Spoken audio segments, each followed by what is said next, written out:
fast and modern heavy-duty steel and a cost of $1 million.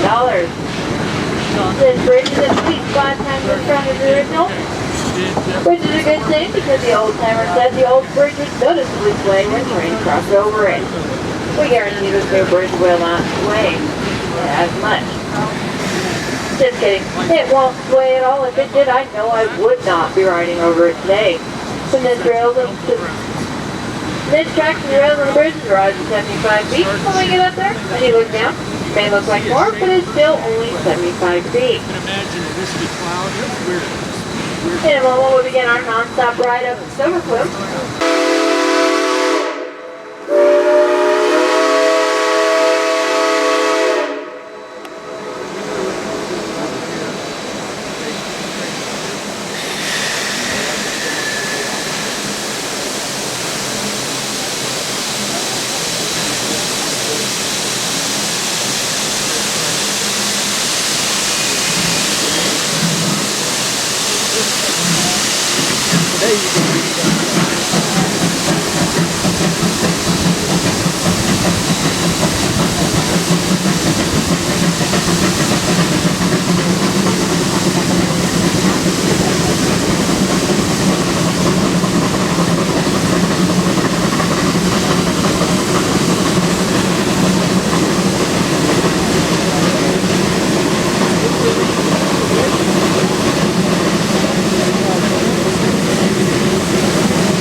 go. We got on it here in Silver Plume on behalf of History Colorado Train Crew. We'd like to thank you for riding with us. Hope you'll come back and join us again sometime. Before disembarking the train, take a quick look around and make sure you have all your possessions with you, such as hats, coats, and small children. Now for those of you who got on the Devil's Gate Station side, with the original line, this is only the halfway point of your ride. We'll be stopping here in Silver Plume for approximately 15 minutes. You're welcome to get off the train, stretch your legs. There are restroom facilities available as well as a gift shop inside the 1880 Silver Plume Depot. However, if you need to get back on the train to go back to Devil's Gate, keep your ears listening for the verbal all aboard. That means we want you to return as it will be departing shortly thereafter. We purchased an optional mine tour train ride. They do not take place here in Silver Plume. Again, the mine tours do not take place here in Silver Plume. They take place 10 minutes back down the line at the Lebanon station. So if you're taking a mine tour, you need to remain on board the train or get back on board, and we'll let you know when we're getting there and how to get off the train. Silver Plume, elevation 9,178 feet above the sea. This is a 15-minute stop. Good.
Because the veins of silver up here actually look like plumes of smoke or feathers.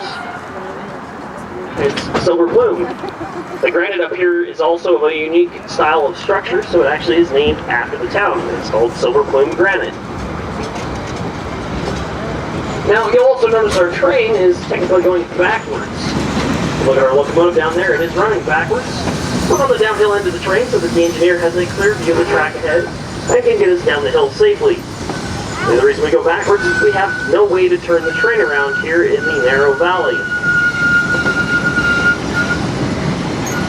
Now the railroad you're riding on today is a reconstructed portion of the old Colorado and Southern Railroad, which last operated in the valley in 1939. The first railroad to reach Georgetown, however, was the Colorado Central. They began construction of the line in Denver in 1870, following Third Creek west to the towns of Arvada, Golden, Idaho Springs, and reaching Georgetown in 1877. Shortly thereafter, however, the Colorado Central was reformed into the Georgetown, Breckenridge, and Leadville Railroad. The GBNL for short was going to build the line up through the Continental Divide and then down into the rich mining towns of Leadville and Breckenridge. However, only after getting 5 miles west of Silver Plume, they were beat to Leadville and Breckenridge by the Denver, South Park, and Pacific Railroad, which was their sister railroad, and so they no longer needed to go over the divide. They cut the line back here to Silver Plume, making it 54 miles long from Denver's Union Station on up here to Silver Plume. Now off to the left, that's Interstate 70 clearly, but more importantly, if you look to the left and down, that's Clear Creek down there. Clear Creek gives our county its name, and Georgetown's the county seat. Clear Creek will work its way out of the mountains and meet up with the South Platte River down in Denver. Getting back to the railroad, its primary purpose for being built up here was to haul silver ore from nearly 400 silver mines operating in this valley alone. It did, however, also haul commodities and equipment for the miners. Everything was bliss for the railroad right up until 1893. In 1893, Congress repealed the Sherman Silver Purchase Act. That act required the government to buy silver to back our currency. When they repealed the act, the price of silver plummeted, and it went from those 400 silver mines to 4 inside a week. This was an economic disaster for the GB&L. They did, however, continue to operate the line right up until 1900, when they sold to the Colorado and Southern Railroad. The CNS had the same problem of revenue, but traveling was becoming easier. So they ran 7 passenger trains a day from Denver's Union Station on up here to Silver Plume.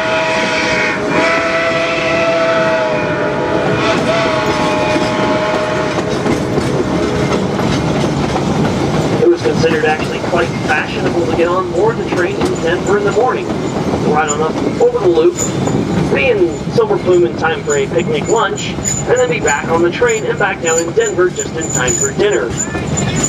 Now at the time, in the early 1900s, there was also another railroad that ran out of Silver Plume, worked its way along the mountain we're on here now, back around and onto the other side into the mining town of Waldorf, which at one point was America's highest post office. That railroad would then work its way up to the top of Mount McClellan, which at the time was thought to be a 14,000-foot peak. It was later discovered it was a 13,500-foot peak, but this didn't stop them from calling the Argentine Central Railroad, as it was known, the Stairway to the Stars. Getting back to this railroad, business was bliss for the railroad right up until 1920. At that point, passenger ridership began to dwindle off because America was falling in love with the automobile. As the ridership continued to dwindle, they ran fewer and fewer passenger trains, and in 1927, it fell so low that the Colorado and Southern Railroad was forced to discontinue passenger service altogether. From 1928 to 1939, the Colorado and Southern Railroad continued to operate 8 freight trains a week. However, by the end of 1939, this was also no longer profitable, so they filed for abandonment of the line.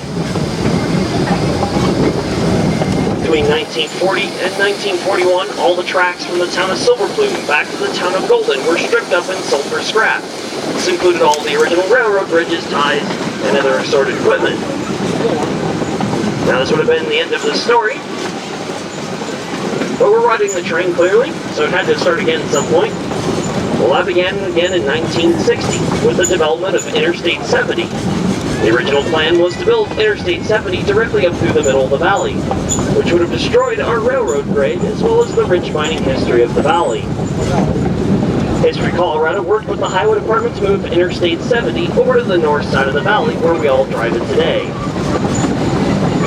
They started reconstructing the line in 1973 with the help of the United States Navy Seabees. Starting east from Silver Plume, they worked all the way down to the Pin Truss Bridge. From 1975 to 1985, we had enough track to run a few short excursion trains, with 1985 showing the completion of the Devil's Gate High Bridge and Station, allowing folks to once again to ride the complete Georgetown Loop. Now, believe it or not, folks, the valley we're riding through today was devoid of trees back in the 1800s, as all the miners and all the other folks coming through had logged it off and used all the trees as log cabin material, line supports, railroad ties, and firewood. It literally looked like a lunar landscape in this valley without any trees. Now we're rounding a curve known as High Fill. One of the sharpest curves on our line as we change 180 degrees in direction here. High Fill curve got its name because the railroad tracks sit on top of exactly that, a high dirt and rock fill they had to construct to get the railroad through the low point here in the hillside. It is a scenic portion along the line. If you look off to the right, you'll be able to see the Devil's Gate High Bridge in the distance, as well as the beautiful town of Georgetown.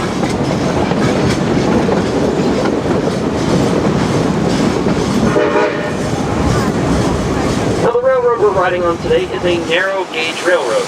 That means the rails between us, those that we're riding on, are only separated by 3 feet. Whereas most of the railroads you see in your day-to-day life operate on standard gauge where the tracks are 4 feet, 8.5 inches apart from each other. Narrow gauge was popular here in the mountains because the equipment could be built smaller and lighter. and also cheaper at 1/3 the cost of standard gauge per mile. Now, being smaller and lighter made it easier to negotiate sharper curves, such as high fill, and it also made it easier to go up and down steep mountain grades, such as the one we're on now. Our steepest continuous grade of 4%, meaning for every 100 feet of forward travel, we'll lose 4 feet in elevation. If you look off to the left through the trees there, you might notice a small aspen grove over there. Wasn't there very much back in the 1800s. That was actually where the ballpark was, where the miners played baseball games on Sundays, their only day off from work. It was said somewhere that they were the predecessor to the Colorado Rockies. However, we disagree here at the Georgetown Loop, as they were only playing in the minor leagues. I heard a bunch of groans. I know, folks. The jokes are just like the train, all downhill from here. Now, these big boulders you see on the left and right side of the train were in the way when they were constructing the line. And they didn't have the big equipment we do today to move them. They actually had to come in and hand drill them, fill them with dynamite, and remove the smaller pieces by hand or horse team. This was difficult and dangerous work, and most of the men doing it only lived to be about 40 years old.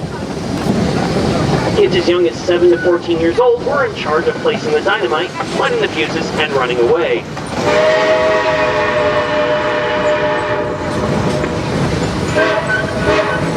This is because the children were more agile and spry than their 40-year-old counterparts. Doing so earned the kids the nickname Powder Monkeys.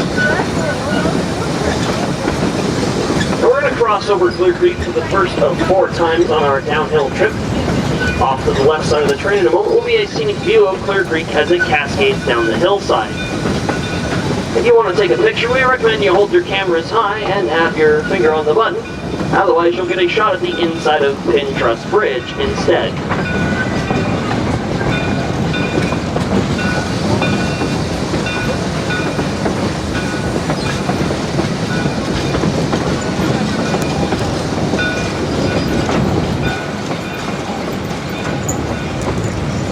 After we cross over Clear Creek, we enter what is known as the cut here on the railroad. And off to the left and right side, you'll see some stone retaining walls. This method of construction is called dry stacking or dry stoning, because there is no mortar used to hold these rock walls together. It is simply friction and gravity that hold this whole thing together. Believe it or not, they've stood the testament of time as they were built in the 1870s by the Cornish and Welsh miners here in the valley. Speaking of miners, folks, we're approaching the Lebanon Mine Station. If you've purchased a mine tour with your train ride, this will be your stop. Please wait until the train comes to a complete stop, signified by one note from the locomotive's whistle. If you're going to be taking the mine tours, do take your possessions with you, as the train will continue on after you disembark.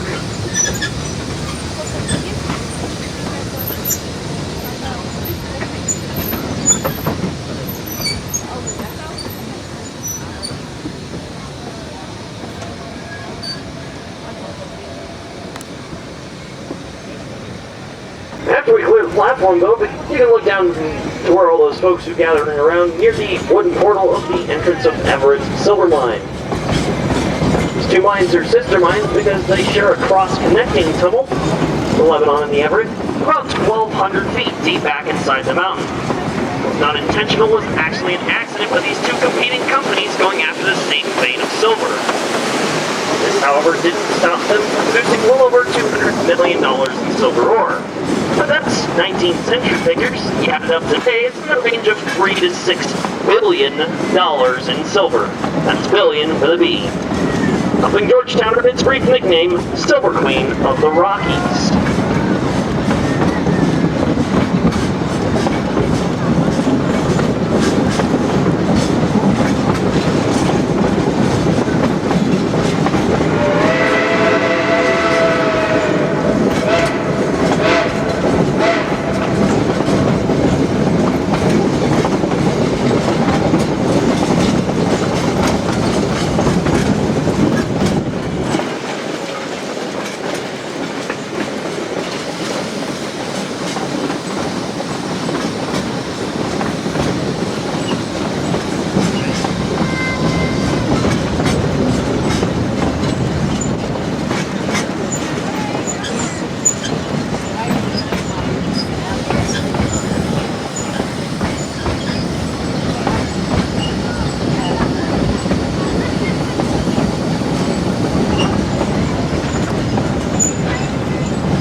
be here at 4 o'clock.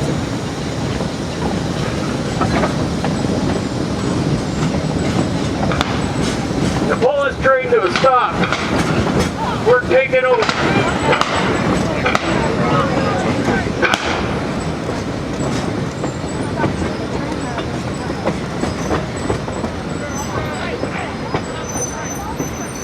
All right, everybody, cooperate.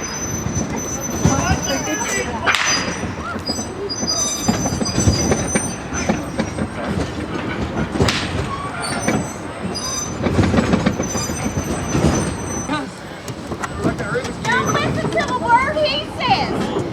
Don't listen to a word he says. That fool has a long tongue.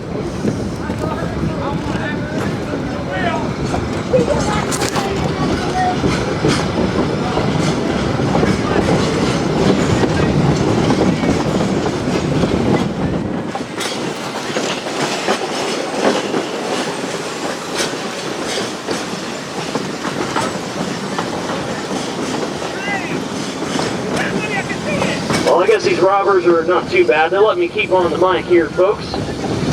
I'll tell you a little more about history about the railroad here. Now, in a moment, we'll be taking a slight bend to the right. As the train does this, you'll want to look off to the left side. Take a glimpse down through the trees there, and you'll see the lower tracks in the loop. We'll be on those tracks in a few short minutes. However, we got to twist and wind our way down to there, just as we've twisted and wound our way to this point. You might be thinking to yourself, this seems like a funny way to lay out a railroad. It is, but it was the surveyor's answer to the nightmare of getting this railroad from just Georgetown to Silver Plume. These two towns are only 2 air miles apart, but they differ in elevation by over 650 feet. And if you laid the tracks directly from Georgetown to Silver Plume, the railroad grade would have exceeded 6 to 8%, which was just far too steep for any normal railroad operation. To get around this problem, the surveyor laid the railroad out in a doubling back manner, or corkscrew pattern, using both sides of the valley to twist and wind and gradually gain elevation. Running the tracks west out of Georgetown towards Silver Plume on this side of the valley, they then crossed over Clear Creek and doubled back up the other side of the valley, whilst gradually gaining elevation. Once it gained about 75 feet of elevation in this portion, they then crossed over Clear Creek again, and the railroad itself on a spectacular curved iron bridge. That is where the railroad loops over itself, the Georgetown Loop. Laying the road out in this manner did increase the distance between these two towns by rail from 2 miles to 4, but allowed the rolling grade to not exceed more than 2 to 3%, except for at their high hill curve where it hits 4.13%. Coming up on the bridge. Georgetown this way. You made a picture of Georgetown this way. Mr. Earlier.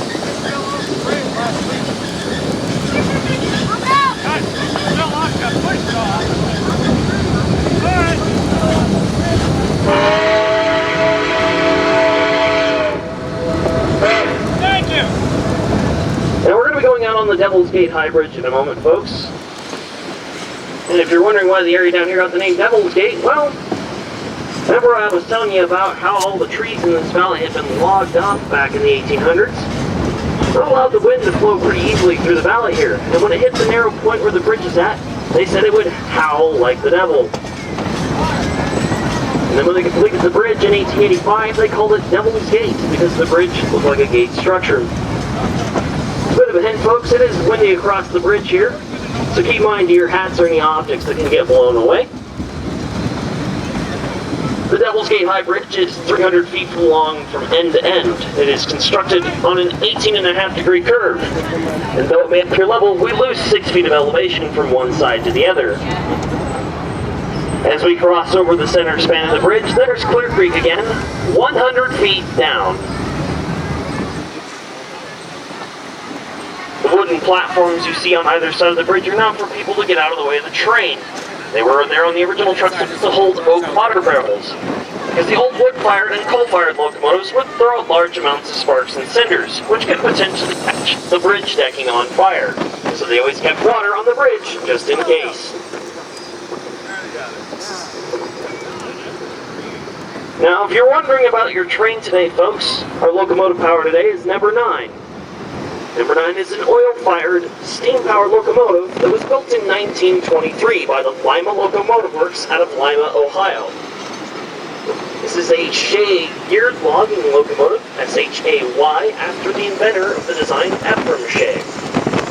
It differs from your typical side rod locomotive like our number 111 in Silver Plume there, in that it uses 3 vertical steam cylinders to drive a drive shaft on one side of the locomotive, which is then connected to all the axles via gear reduction. This gives the locomotive the ability to pull extremely heavy loads of extremely steep grades. Actually, the Shays could negotiate grades as steep as 8 to 9%. However, this came at the cost of top-end speed. Shays would only run about as fast as the number on the side of them, unless you shoved them off a cliff. Number 9 operated for the West Side Lumber Company out of Tuolumne, California, right up until about the 1960s. She was then purchased by some gentlemen out of Mount Pleasant, Iowa, where she operated up until about 8 years ago. She's been on an extended 10-year lease to us here at the Georgetown Loop from Mount Pleasant. The green car directly after number 9 is our parlor car on the train. It was built for the White Pass and Yukon Railway out of Skagway, Alaska in the 1970s. We have 4 of these cars. The wood cars are all pretty old. Most of them were originally Denver Rio Grande Western freight equipment that were later converted into passenger service. Portions of the Denver and Rio Grande Western Railroad still exist, such as the Durango and Silverton, or the Cumbres and Toltec Scenic Railway out of Antonito, Colorado.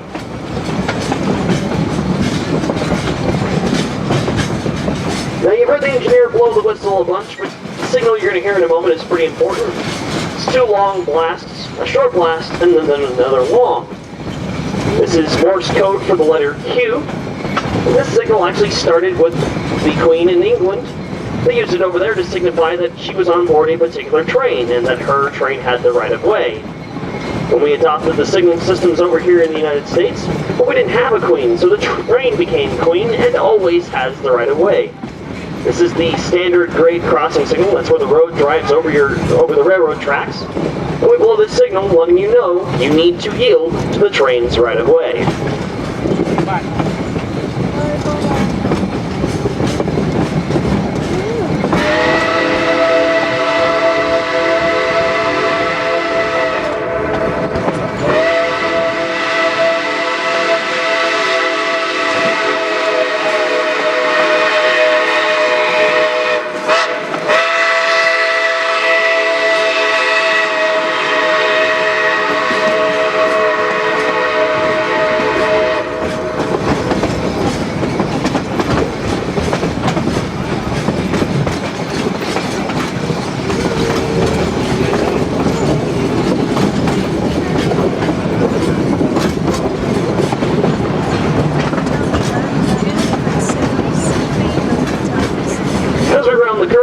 We cross over Clear Creek for the 4th and final time. We're only about a mile from Silver Plume in a direct line of sight. However, we've used 3 miles worth of railroad track and descended 450 feet in elevation since leaving the Silver Plume station.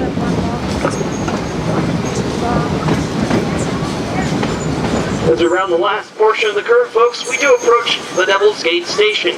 This is the eastern end of our railroad.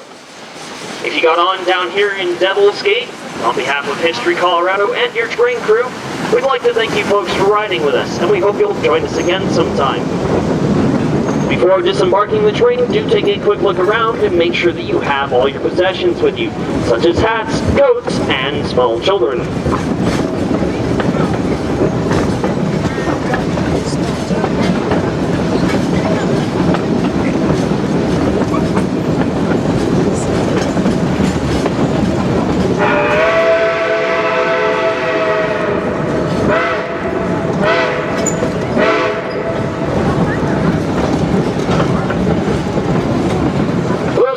Who got on in Silver Plume, the other end of our line. This is only the halfway point of your ride. We'll be stopping here in Silver Plume or Devil's Gate for approximately 15 minutes. We welcome you off the train, stretch your legs. There are restroom facilities available as well as a gift shop and a gold panning display. However, if you get off the train, do keep in mind there will be some passengers boarding here. so do not leave any of your possessions unattended. If you'd rather remain on board and keep your seats, you're welcome to do so. Doing so will also give you an opportunity to see locomotive number 9 run around the train on the pass track to go to the other end of the train to pull us back up the hill. Once again, this is Devil's Gate Station, elevation 8,615 feet. This will be a 15-minute stop. If you get off the train but need to go back to Silver Plume, keep your ears listening for 3 verbal all aboards. That means we want you to return to the train, as it will be departing shortly thereafter. Devil's Gate Station.